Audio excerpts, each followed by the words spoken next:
Friends, welcome back to my YouTube channel. तो friends, अमृत मंथन के इस अपकमिंग एपिसोड में हम क्या खास देखेंगे उसे जानने से पहले मैं आपसे कहना चाहूँगी कि अगर आप चैनल पे नए हैं तो प्लीज़ सब्सक्राइब कर लीजिए। ओके फ्रेंड्स, तो चलिए शुरू करते हैं। तो सीरियल के स्टार्टिंग में ही दिखाएंगे कि यहाँ पे जो है रुद्राक्ष जो है वो अमृत को आवाज़ लगाता है।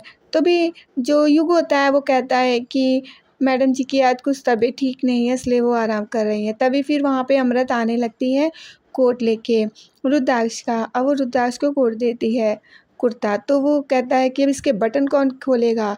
तभी फिर वो उसके जो बटन होते हैं वो अमृत खोलती है और उसको वापस देती है। तभी रुद्राक्ष कहता है युग से कि मीटिंग के बारे में बताओ। तो वो कहता है कि आज मीटिंग है, लेकिन वहाँ पर जो है मैडम जी के ज़्यादा जानकार हैं, उनकी ज़्यादा ज़रूरत होगी। तो आप कहें तो मैं मीटिंग कैंसिल कर सकता हूँ क्योंकि मैडम जी की हालत ठीक नहीं है। तो रुद्राक्ष कहता है कि नहीं, मीटिंग कैंसिल करने को किसने कहा है तुमसे, और मैडम जी क्या ठीक नहीं है, बिल्कुल ठीक है।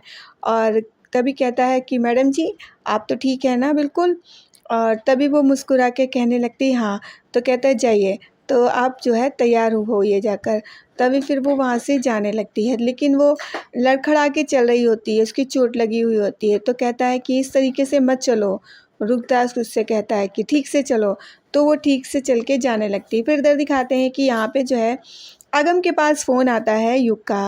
वो कहता है कि आज पार्टी रखी गई है पैलेस में, तो तुम्हें भी आना होगा। जितने भी हमारे इस प्रोजेक्ट में पार्टनर हैं तो वो आएंगे यहाँ पर, और तो तुम लोग को भी आना। तो अगम कहता है कि ज़्यादा बड़ी पार्टी नहीं है, छोटी सी है बस, तो हमारा जाना ज़रूरी नहीं है तो हम नहीं जाएंगे। लेकिन जो निमृत होती है वो कहती नहीं हम जाएंगे, क्योंकि अब ये लोग नए नए रोज़ उसमें बता रहे हैं। अब बता रहे हैं कि कहीं हमारा ढाबा तोड़ के एक आलीशान वहाँ पे बनाएंगे रेस्टोरेंट। ये क्यों बात, वो हमारा ढाबा है, हमने इतनी मेहनत से तैयार किया है और हम वहाँ पे चल के सारी बात क्लियर कर लेंगे। फिर कम से कम हमें बार बार बात करने की तो ज़रूरत नहीं पड़ेगी। तो अगम कहता है ठीक है।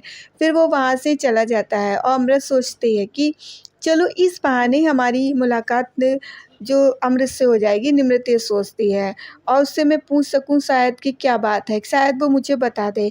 फिर ये लोग पैलेस में आते हैं इधर, और पैलेस में आते हैं। फिर रुद्रदास इनका वेलकम करता है और ये लोग आके बैठ जाते हैं। तभी वो कहता है मैडम जी आप मेरे लिए ड्रिंक लाएंगी। तभी फूल लाने लगती है। इधर उसका फ्रेंड जो होता है रुद्रदास का, उसको गिफ्ट देता है, कहता है बहुत ही कीमती गिफ्ट है। तो रुद्रदास कहता है अमृत मैडम जी ये जो गिफ्ट है बहुत ही कीमती है, मेरे फ्रेंड ने दिया, इसको सही से रख दो जाके। लेकिन अमृत के तो चोट लगी हुई होती है पैर में, इस वजह से वो लड़खड़ा जाती है और उसके हाथ से वो गिफ्ट गिर जाता है और वो टूट जाता है। और निमृत ये सब देख रही होती है, उसको बहुत गुस्सा आ रहा होता है। तभी रुद्राक्ष को उस पर गुस्सा आता है अमृत पे कि गिफ्ट तोड़ दिया। लेकिन उसका दोस्त कहता है कि मैम आप परेशान मत होइए, कोई बात नहीं, मैं दूसरा दे दूँगा। तभी जो रुद्राक्ष है उसको देख के एकदम से गुस्सा तो आता है, लेकिन अमृत भी सॉरी बोल देती है, तो कोई बात नहीं होती फिर। और इधर निमृत को गुस्सा आ रहा होता है, लेकिन वो कंट्रोल करी होती है। फिर तभी उसका फ्रेंड जो है रुद्राक्ष का उसको एक गिफ्ट देता है, और तो वो बताता है रुद्राक्ष की तो मुझे गिफ्ट आपका बहुत पसंद आया है। कहता है और मैं बहुत अच्छा शिकारी हूँ। तो कहते हैं सच में। तो कहता हाँ अमृत से कहता है क्यों मैडम जी। तो कहती हाँ ये बहुत अच्छा निशाना लगाते हैं, बहुत अच्छे निशानेबाजी करते हैं। तो वो कहता है कि अरे नहीं नहीं नहीं, ये मैं करके दिखाता हूँ। तब तो अमृत घबराने लगती है कि ये क्या कह रहा है, क्योंकि वो समझने लगती है कि ज़रूर उस पे ही कुछ अब होने वाला है। तभी वो कहता है कि आप जाके वहाँ खड़ी हो जाइए। अमृत डर डर के जाने लगती है, उसको बहुत डर लग रहा था। इधर जो रुद्राक्ष है उसके जो ड्रिंक उसने कर रखी थी, अब उसका नशा उसके बहुत ज़्यादा चढ़ने लगता है। इधर वो युग से कहता है कि तुम जो एप्पल जो है उसके सर पे रखो। एप्पल वो युग भी सोच रहा होता है ये क्या करवा रहा है। इधर अगम और निमृत भी बहुत परेशान हो रहे होते हैं कि ये आखिर कर क्या रहे हैं।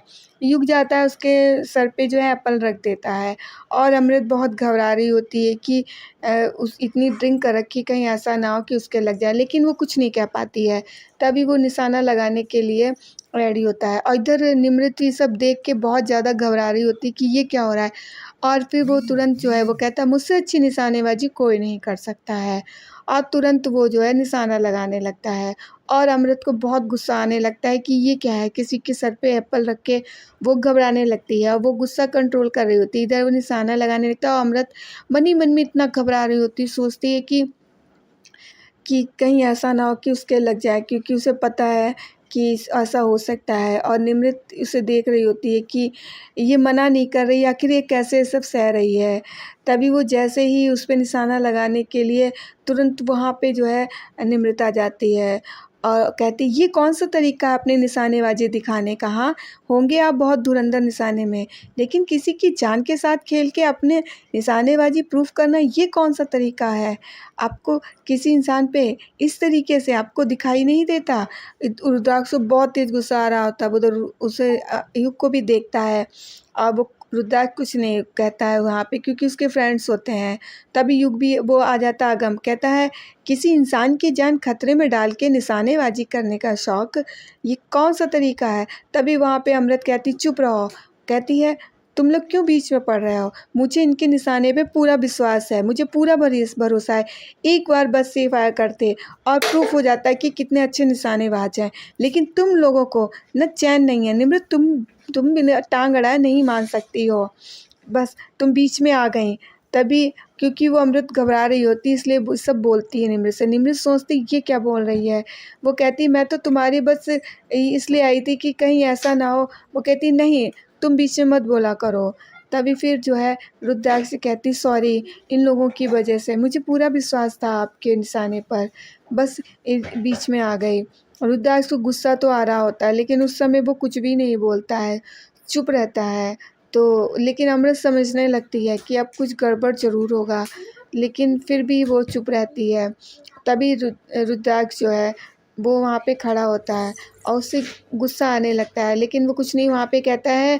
और तभी वो आगम जो है कहता है, चलिए निमृत जी। वो आगम जो है निमृत को लेके चला जाता है। अब रुद्राक्ष सोच रहा होता है कि ये इतना कुछ कह के चली गई, मैं कुछ नहीं कर पाया। और अमृत अब मन ही मन में सोच रही होती है, अब तो मेरी खैर नहीं, अब तो मेरे साथ पता नहीं क्या होगा। क्योंकि इतने सारे लोग बैठे होते हैं, उनके बीच तो वो कुछ नहीं कह सकता है अमृत से, लेकिन फिर भी अमृत समझ जाती है।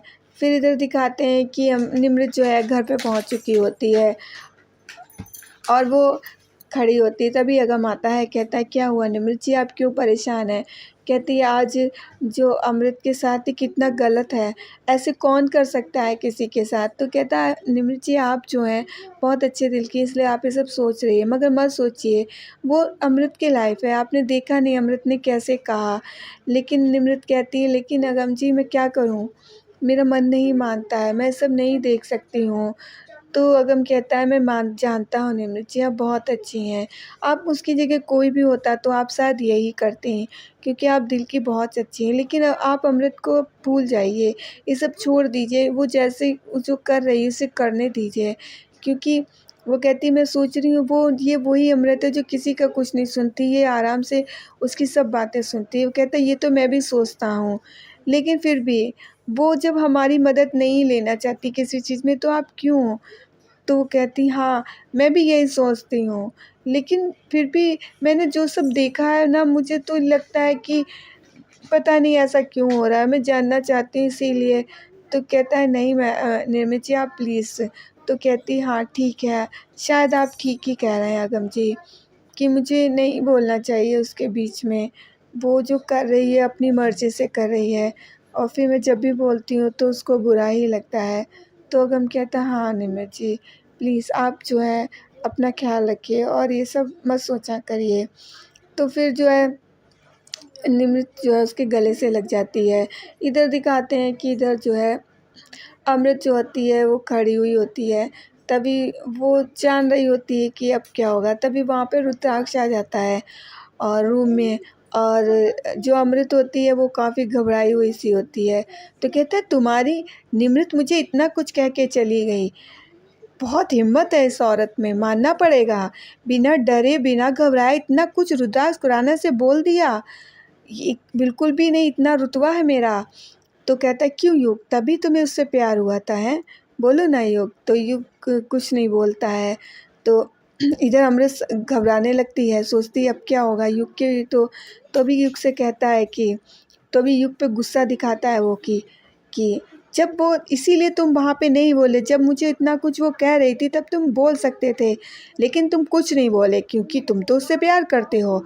तो तुम क्यों बोलते? तुम भूल गए थे कि तुम मेरे नौकर हो, तुम कुछ भी नहीं बोले, तुम्हें बोलना चाहिए था वहाँ पे।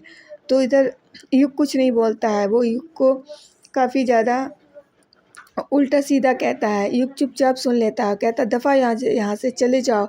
तभी फिर जो युग है वहाँ से चुपचाप उठ के चला जाता है, वो कुछ भी नहीं बोलता है, क्योंकि वो जानता है कि यहाँ पे अगर मैंने कुछ बोला तो ये रुद्राक्ष है, ये कुछ भी कर सकता है।